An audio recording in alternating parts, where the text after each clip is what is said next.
ఇక్కడేమో చూడొచ్చు మీరు, ఇక్కడేమో టవర్స్ ఎక్కితే దింపేవాళ్ళు లేడు, మైకులు ఆగిపోతే అక్కడ వాళ్ళని ఆపేవాళ్ళు లేడు, జనాన్ని ఆపేవాళ్ళు లేడు. సో ఇదంతా కూడా ఒక ప్లాన్డ్గా ఒక పథకం ప్రకారం, అలాగే ఒక కసితో కూడుకున్నట్టుగా కనపడతా ఉంది. ఆరోపణలు కూడా అలాగే వస్తాను తెలుగుదేశం పార్టీ నుంచి. మీ పార్టీ ఎలా దీన్ని విశ్లేషిస్తోంది భానుప్రకాష్ రెడ్డి గారు? ఇక ఆ వీడియో చూడొచ్చు మీరు, అదేదో టెంపుల్ ఉంది అక్కడ, టెంపుల్ దగ్గర చూడండి ఎంతమంది పోలీసు ఉన్నారు రోడ్డు మీద. ఏం పని లేదు అక్కడ, అసలు అవసరం లేదు వాళ్ళు అక్కడ ఎందుకున్నారు అనేది అర్థం కాదు. వాళ్ళు అక్కడ ఆగిపోయారు, మొత్తం ఆపేశారు వాళ్ళని, కానిస్టేబుల్స్, హెడ్ కానిస్టేబుల్స్ వీళ్ళందరినీ, అది ఉన్నతాధికారులు. ఏంటి దాని రీజన్ ఏంటి? వెంకటకృష్ణ, మీకు ప్యానల్ నుండి పెద్దలందరికీ నమస్కారాలు. నేను దాదాపు 25 సంవత్సరాలు ప్రత్యక్ష రాజకీయాల్లో ఉన్నానన్న. ఇప్పటి వరకు ఇలాంటి బహిరంగ సభ నేను చూడలేదు. ఎంత జనం అంటే లోపల ఎంతమంది ఉన్నారో బయట నుంచి అంతమంది లోపలికి వస్తున్నారు, బయట నుంచి లోపలికి అంతమంది వస్తున్నారు.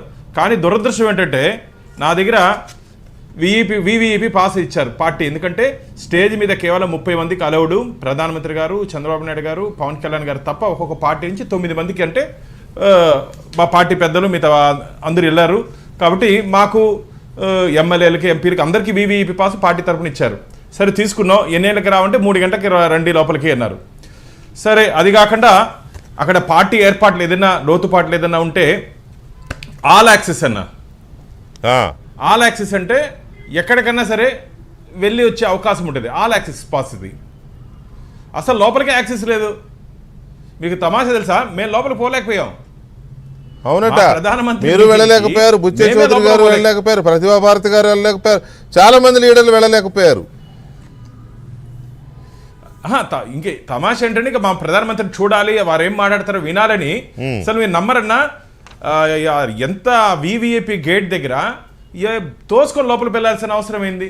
నలిగిపోయినాం. మామూలుడే ఇంటే సన్నగా బక్కగా ఉంటే వెళ్ళిపోయింటాడు పైకి, ఏదో కొద్దిగా ఉంది కాబట్టి తోసుకొని ఎట్లా లోపల పోయి కూర్చొని విన్నాం. ప్రసక్తే లేదు. ఇవన్నీ ఎందుకు చెప్పండి? పోలీసులు ఏం చేస్తున్నారు అక్కడ? పట్టాపన్న చెప్పినట్టు మొత్తం చెట్టు కింద పుట్ట కింద కూర్చునేదానిక మీకు డ్యూటీ చేసింది. అక్కడ చెట్ల కింద పుట్ట కింద కూర్చునేదానిక. నేను దాదాపు విజయవాడ, హైదరాబాద్ నుంచి విజయవాడకి వచ్చి విజయవాడ నుంచి బై రోడ్డు వెళ్తుంటే 130 నుంచి దాదాపు 3 ప్లేసెస్లో పోలీసులు ఉన్నారు ముందర. అరే రామా, కార్ పాస్ ఉంది, నాకు వివిఐపి పాస్ ఉంది, ఆల్ యాక్సెస్ ఉంది, పంపిండే అంటే మమ్మల్ని కార్ 130కే పంపించలేదన్నా. మధ్యాహ్నం బస్సులు మళ్ళీ వదిలేద్దాం, మమ్మల్నే పంపించలేదు. పోలీసులు 3 చెక్ పోస్టులు ఆపారు, 3 చెక్ పోస్టులు దిగి మళ్ళీ వాళ్ళని దబాయిస్తే స్టేట్ ఆఫీస్ బేర అయ్యా మేము పోవాలంటే అప్పుడు పంపిస్తారు. మాకే ఇట్లుంటే ఇంకా సాధారణ జనానికి ఏ విధంగా కష్టాలు పెట్టుంటారు వీళ్ళు? మొత్తం పరిశీలిస్తే వస్తే దాదాపు ఎదురుగా 3 పెద్ద పార్కింగ్లు ఉన్నాయి, పెద్ద పార్కింగ్లన్నీ ఖాళీ. వీళ్ళు అలో చేస్తుంటే ప్లాంట్గా అన్ని బస్సులు, కార్లు వచ్చి లోపల వచ్చి పెట్టుండేవాళ్ళు. మీటింగ్ లోపల వివిఐపికి పార్కింగ్ ఉంది, అక్కడ పెట్టుండేవాళ్ళు. ఎక్కడ ఎవరికి యాక్సెస్ ఇవ్వలేదు. ఉద్దేశపూర్వకంగా పోలీస్ యంత్రాంగం నిన్న జరిగినటువంటి సభని వైఫల్యం చేయాలని చెప్పి ప్రయత్నం చేశారు. కానీ ఎక్కడ కానీ భారతీయ జనతా పార్టీ, తెలుగుదేశం, జనసైనికులు వీళ్ళు పెట్టినటువంటి ఆంక్షల్ని తోసుకొని లోపలికి రావడం జరిగింది. మీరు ఇంతకుముందు మాట్లాడుతూ చెప్పారు 50-60 మంది బయట ఉంటారని. నాకు తెలిసి 2 లక్షల మంది ఉంటారన్న, 2 లక్షల మంది. ఎందుకంటే మీటింగు మధ్యలో ఒక పరిశీలన చేద్దామని వచ్చి చూసిపోవడం జరిగింది. అసలు ఆశ్చర్యపోయాను నేను. లోపలికి వస్తూనే ఉన్నారు జనాలు. ఇంకో అంత పెద్ద స్టేడియం వేసుంటే కూడా సరిపోయిండదు, అంత జనం ఉన్నారు లోపల.